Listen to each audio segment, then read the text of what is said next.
আসসালামু আলাইকুম। মালয়েশিয়া যেতে আগ্রহী সকল ভাই বোনদের জন্য জানাই আজকের এই গুরুত্বপূর্ণ আপডেট। যারা দীর্ঘদিন ধরে মালয়েশিয়া কলিং ভিসায় বা শ্রম বাজার খোলার অপেক্ষা করছে তাদের জন্য আগস্ট মাসে বেশ গুরুত্বপূর্ণ অগ্রগতি হয়েছে। বিশেষ করে সরকারের পক্ষ থেকে জানানো হয়েছে আগস্ট মাসের শেষ সপ্তাহে বাংলাদেশি কর্মীদের জন্য মালয়েশিয়ার শ্রম বাজার পুনরায় চালুর লক্ষ্য রয়েছে। অর্থাৎ বিষয়টি এখন আর শুধু আলোচনা বা সম্ভাবনা পর্যায়ে নেই, বরং কর্মী পাঠানোর জন্য একটি নির্দিষ্ট সময়সীমা সামনে এসেছে। তবে আজ 15 আগস্ট পর্যন্ত নতুন কর্মীদের ভিসা আবেদন, মেডিকেল, ফ্লাইটের সব ধাপ একসঙ্গে সাধারণভাবে শুরু হয়ে গেছে এমন ঘোষণা দেওয়া হয়নি।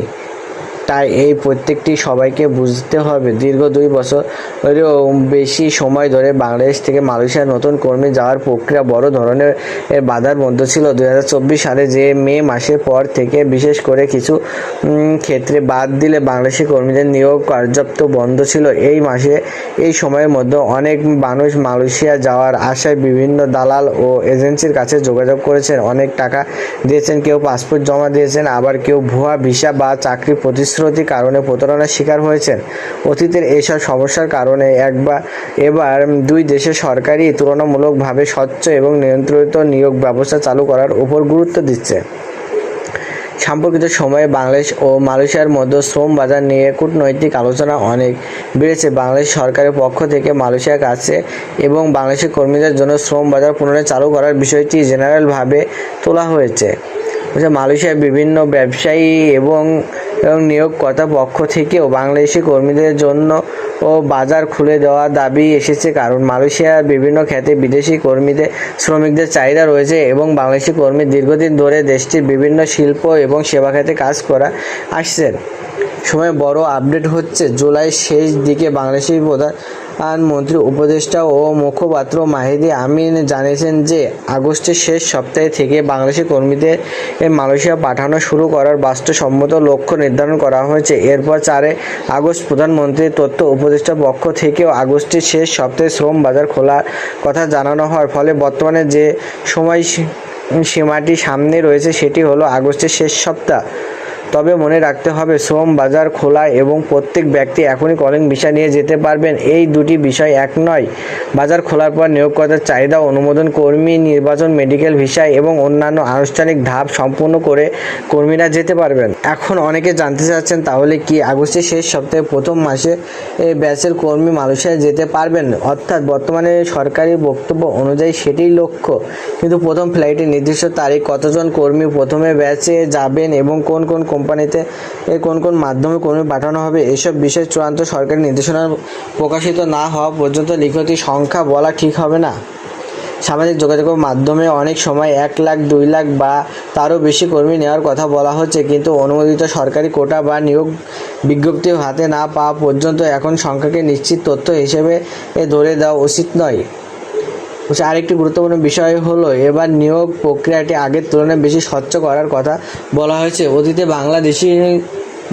বাংলাদেশি কর্মী পাঠানোর ক্ষেত্রে অতিরিক্ত খরচ ও মধ্যস্থভোগী সিন্ডিকেট এবং চাকরির নিশ্চয়তা না পাওয়ার কথা অভিযোগ ছিল। এইসব সমস্যার কারণে শ্রমিকের অনেকে ঋণ করে বিদেশে গিয়েও বিপদে পড়েছিলেন। তাই নতুন প্রক্রিয়া দালালের ওপর নির্ভরযোগ্যতা কমানো এবং কর্মী নিয়োগকর্তার মাধ্যমে স্বচ্ছ ব্যবস্থা তৈরি করার বিষয়টি গুরুত্বপূর্ণ হয়ে উঠেছে।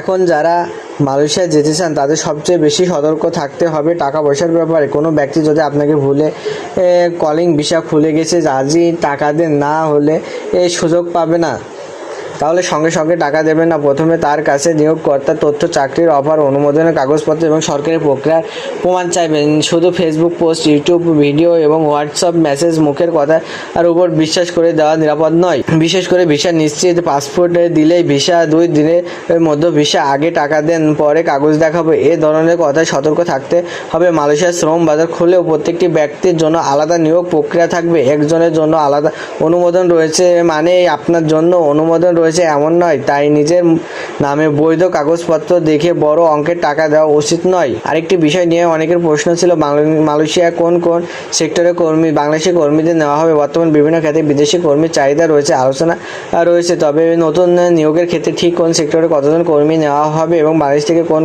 কোন পেশায় কর্মী নেওয়া হবে সেটি সংশ্লিষ্ট সরকারি অনুমোদন ও নিয়োগ বিজ্ঞপ্তির মাধ্যমে পরিষ্কার করা দরকার। তাই এখন নির্দিষ্ট পেশার বেতন বা কোটা নিশ্চিত করা হয় নাই। তো ভাই ও বোনেরা, আপনারা যারা মালয়েশিয়ায় যাওয়ার জন্য অপেক্ষা করছেন তারা একটু ধৈর্য ধরুন। কয়েকদিনের মধ্যে সরকারি নিয়োগ বিজ্ঞপ্তি, এজেন্সির তালিকা, আবেদন প্রক্রিয়া, খরচ, পেশা, কোটা, মেডিকেল বিশেষ নির্দিষ্ট তথ্য প্রকাশ হয়। তখন সেই তথ্যের ভিত্তিতে সিদ্ধান্ত নেবেন। গুজবের ভিত্তিতে সিদ্ধান্ত নিলে আবারও অনেক মানুষ আর্থিক ক্ষতির শিকার হতে পারেন। তো সবশেষে বলবো, মালয়েশিয়ার শ্রম বাজার নিয়ে 2026 সালে আগস্টের তুলনায় অনেক বেশি ইতিবাচক অগ্রগতি দেখা যাচ্ছে। সরকারি বক্তব্য অনুযায়ী আগস্টের শেষ সপ্তাহে বাংলাদেশি কর্মীদের জন্য শ্রম বাজার চালু হওয়ার লক্ষ্য রয়েছে। এখন সবার অপেক্ষা হচ্ছে চূড়ান্ত প্রক্রিয়া, নিরাপদের নিয়ম, অনুমোদিত চ্যানেলে এবং কর্মী পাঠানো বাস্তব কার্যক্রমের জন্য। তাই আপনারা সরকারি ঘোষণা না আসা পর্যন্ত কোনো দালালকে বড় অঙ্কে টাকা দেবেন না এবং কাজের পাসপোর্ট ও অপরিচিত ব্যক্তির কাছে জমা দেবেন না। মালয়েশিয়া যাওয়ার আর সুযোগ সত্যি তৈরি হলে সঠিক নিয়ম মেনে বৈধ কাগজপত্রের মাধ্যমে যাওয়াই সবচেয়ে নিরাপদ পথ। এই ছিল 15 আগস্ট 2026 পর্যন্ত মালয়েশিয়ার কলিং ভিসা শ্রম বাজার সর্বশেষ পরিস্থিতি। নতুন কোনো সরকারি ঘোষণা এলেই সেটি পরিবর্তিত ও গুরুত্বপূর্ণ আপডেট হিসেবে আপনাকে দেওয়া হবে। তো আমাদের চ্যানেল যারা নতুন আসছেন অবশ্যই এই চ্যানেলটি সাবস্ক্রাইব করে পাশে থাকা বেল আইকনটি অন করে রাখবেন। সবাই ভালো থাকবেন, সুস্থ থাকবেন। আল্লাহ হাফেজ।